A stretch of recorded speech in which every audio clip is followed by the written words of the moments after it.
Hello guys, मैं Vinaykant ABS की पाठशाला में आप सभी का स्वागत करता हूं। आज हम क्लास 12th बायोलॉजी का चैप्टर नंबर 6 यानी कि वंशागति का आणविक आधार, इसको हम कंटिन्यू करेंगे और ये इस चैप्टर का पार्ट 2 है यानी दूसरा भाग है। और इस भाग में हम आपको ग्रिफिथ के द्वारा किए गए एक्सपेरिमेंट के बारे में बात करेंगे।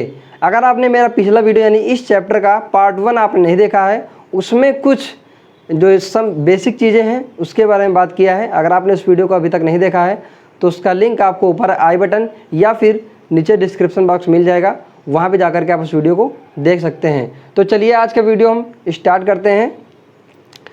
एक साइंटिस्ट थे जिनका नाम था ग्रिफिथ,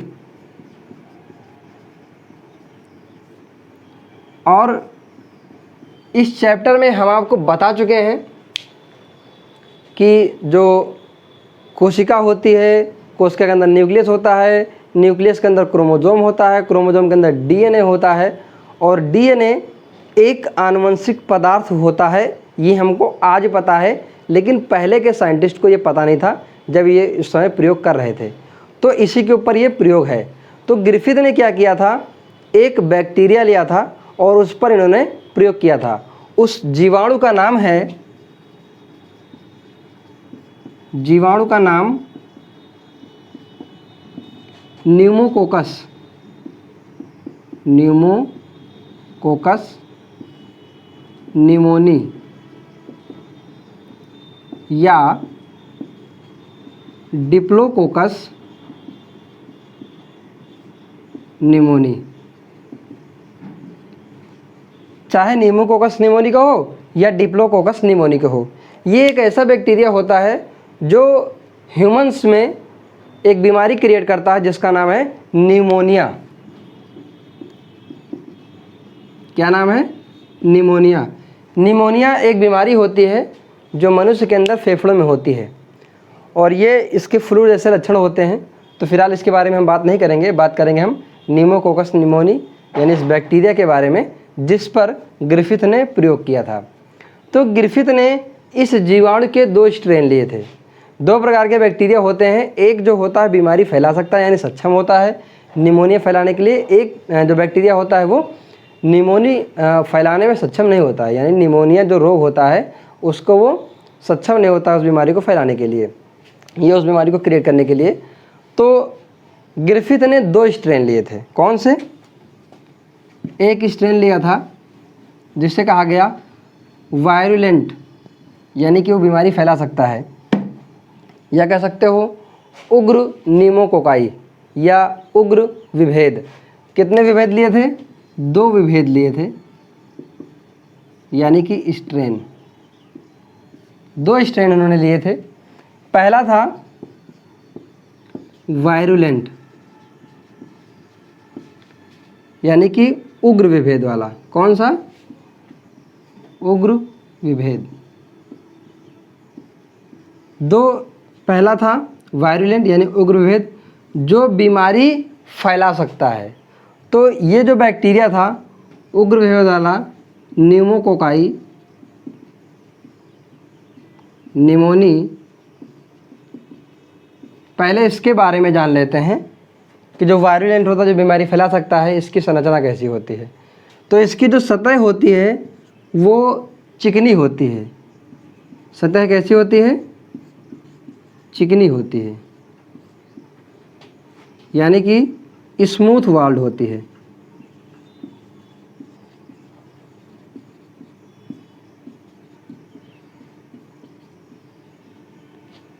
और इसका जो सतह होता है वो कैसा होता है? पॉलीसैकेराइड का बना होता है। पॉलीसैकेराइड का बना होता है। और ये जो बैक्टीरिया होता है ये निमोनिया रोग उत्पन्न करने में, निमोनिया रोग उत्पन्न करने में सक्षम होता है। और ये जो वायरुलेंट होता है इसे हम लोग एस स्ट्रेन से बोलते हैं, एस स्ट्रेन। एस स्ट्रेन से डिनोट करते हैं। और ये एस क्यों कहा गया है इसको, जो एस लिखा गया है ये यहाँ से लिया गया है, ठीक है। दो विभेद होते हैं, उग्र विभेद वाला यानी कि एस स्ट्रेन, एस कहाँ से आया है, स्मूथ वाल्ड, ठीक है। और जो दूसरा होता है अनुग्र विभेद, ये जो होता है नॉन वायरुलेंट होता है।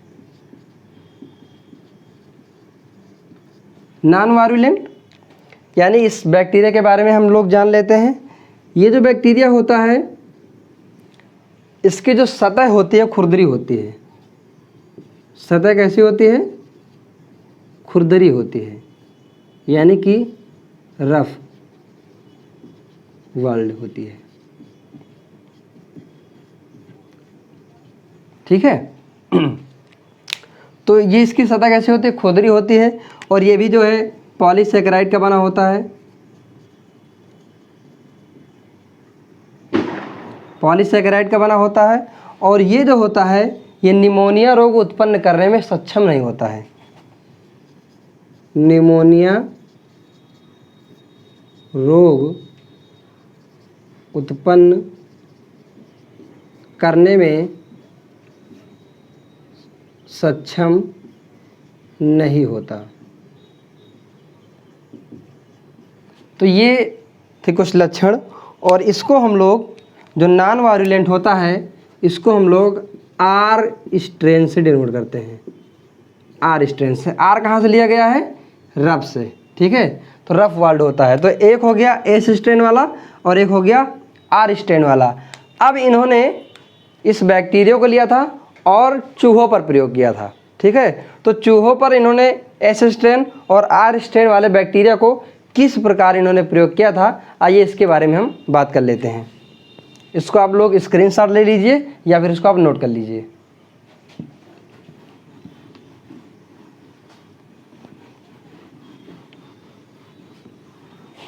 तो अब हम लोग देखेंगे कि इन्होंने इस बैक्टीरिया को माइस के ऊपर कैसे प्रयोग किया था। तो इन्होंने 4 बार यानी 4 तरीके से इन्होंने प्रयोग किया था। इसको हम लिख लेते हैं A, B, C और D। किस तरीके से इन्होंने प्रयोग किया था। सबसे पहले एस स्ट्रेन वाले बैक्टीरिया को, एस स्ट्रेन वाले बैक्टीरिया को चूहों में इंजेक्ट करा दिया। किसमें, माइस में। यानी कि एस स्ट्रेन वाले बैक्टीरिया को लिया इंजेक्शन में और माइस के अंदर उसको इंजेक्ट करा दिया।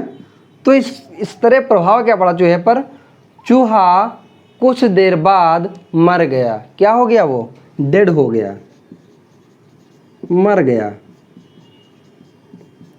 इस एक्सपेरिमेंट को समझिए। 2 प्रकार के स्ट्रेन लिए थे ग्रिफिथ ने, एक एस स्ट्रेन, दूसरा आर स्ट्रेन।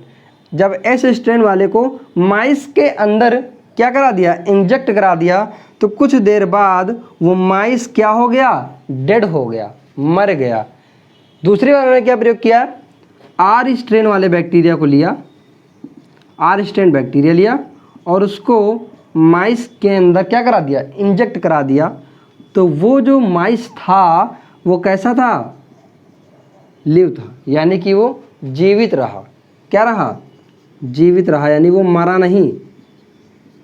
अब देखिए, एक एस स्ट्रेन वाला है, क्यों, क्योंकि ये निमोनिया रोग उत्पन्न कर देता है, इसलिए वो चूहा मर गया।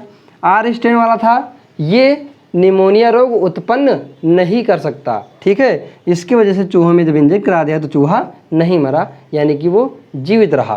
फिर क्या किया ग्रिफिथ ने, इस एस स्ट्रेन वाले बैक्टीरिया को 60 डिग्री सेल्सियस पर, कितने डिग्री सेल्सियस पर, 7 डिग्री से, क्लियर है, 7 डिग्री सेल्सियस पर उसको गर्म किया और गर्म करने के बाद तब चूहों के अंदर प्रवेश कराया।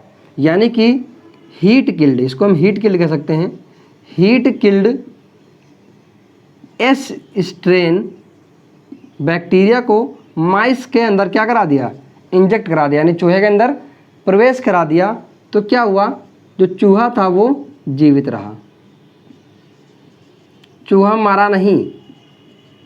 क्यों, क्योंकि एस स्ट्रेन के जो बैक्टीरिया थे वो क्या हो गए, डेड हो गए, मर गए, बैक्टीरिया खुद ही निष्क्रिय हो गए, मर गए, ठीक है। अब देखिए उसके बाद इन्होंने क्या किया, जो हीट किल्ड एस स्ट्रेन वाले बैक्टीरिया थे उसमें उन्होंने क्या मिला दिया, आर स्ट्रेन वाले बैक्टीरिया को। इसको यहाँ पे समझिए, हीट किल्ड जो जितने भी बैक्टीरिया थे एस स्ट्रेन वाले, उनको किस में मिला दिया, आर स्ट्रेन वाले बैक्टीरिया में इन्होंने क्या कर दिया, मिला दिया। हीट किल्ड एस स्ट्रेन वाले बैक्टीरिया को आर स्ट्रेन वाले बैक्टीरिया में मिला दिया। फिर इसको माइस के अंदर क्या करा दिया, इंजेक्ट करा दिया। माइस के अंदर इंजेक्ट करा दिया तो हुआ क्या, बहुत इंटरेस्टिंग चीज़, इसको ध्यान समझिए कि जो चूहे थे क्या हो गए, डेड हो गए, मर गए। जितने चूहों के अंदर इन्होंने इंजेक्ट कराया वो सारे चूहे मर गए। ऐसा क्या हुआ कि जब इसको मार दिया गया और साथ में आर स्ट्रेन वाले बैक्टीरिया को लिया गया फिर भी मर गए, जबकि जब ये मर गए थे यहाँ पर तो माइस जीवित थे, ठीक है, जबकि आर से फैलता ही नहीं है। यानी आर जो स्ट्रेन वाला बैक्टीरिया होता है ये निमोनिया रोग उत्पन्न ही नहीं करता। इसको भी मार दिया गया, एस स्ट्रेन वाले को मार दिया गया और आर स्ट्रेन वाले मतलब उत्पन्न करते ही नहीं निमोनिया रोग, तो कैसे मर गए। तब हुआ यूँ यहाँ पर कि जो एस स्ट्रेन वाले बैक्टीरिया थे इनके अंदर आनुवंशिक लक्षणों वाला कुछ इसमें फैक्टर था। क्या था, आनुवंशिक लक्षणों वाला फैक्टर था जो कि किस में ट्रांसफ़र हो गया, आर स्ट्रेन वाले में। यानी कि जो इसमें जेनेटिक मटेरियल था एस स्ट्रेन वाले में बैक्टीरिया में वो आर वाले में ट्रांसफ़र हो गया, जिसकी वजह से क्या हुआ, जब चूहों के अंदर इंजेक्ट करा गया तो चूहे सारे क्या हो गए, मर गए। हालांकि ग्रिफिथ ने ये साबित नहीं कर पाए कि जो डीएनए होता है वो ही रिस्पॉन्सिबल होता है आप पेरेंट से ऑफस्प्रिंग में करैक्टर को ले जाने के लिए। ये यहाँ पर ये एक्सप्लेन नहीं कर पाए और इन्होंने ये प्रयोग करके बताया। उन्होंने भी कहा कुछ फैक्टर होते हैं जिसकी वजह से ये जो माइस थे ये मर गए, लेकिन ये नहीं एक्सप्लेन कर पाए कि वो पदार्थ आनुवंशिक पदार्थ डीएनए ही था। तो ये बहुत ही इंपॉर्टेंट एक्सपेरिमेंट था। इसके आगे जो एक्सपेरिमेंट है उसमें सबसे ज़्यादा जो इम्पॉर्टेंट है वो है हर्शे एवं चेज के द्वारा किया गया एक्सपेरिमेंट। वो आपको नेक्स्ट वीडियो में इसका एक्सपेरिमेंट बताया जाएगा। बहुत ही इंटरेस्टिंग है। और अगर आपको ये वीडियो पसंद आया हो तो इसे लाइक करें, ज़्यादा से ज़्यादा अपने दोस्तों में शेयर करें। अगर आप हमारे चैनल पर नए हैं तो हमारे चैनल को सब्सक्राइब करके बेल आइकन को जरूर हिट कर दें, जिससे आने वाले एक्सपेरिमेंट जो हम आपको बताएंगे या आने वाले वीडियोज़ के नोटिफिकेशन सबसे पहले आपको मिले। धन्यवाद।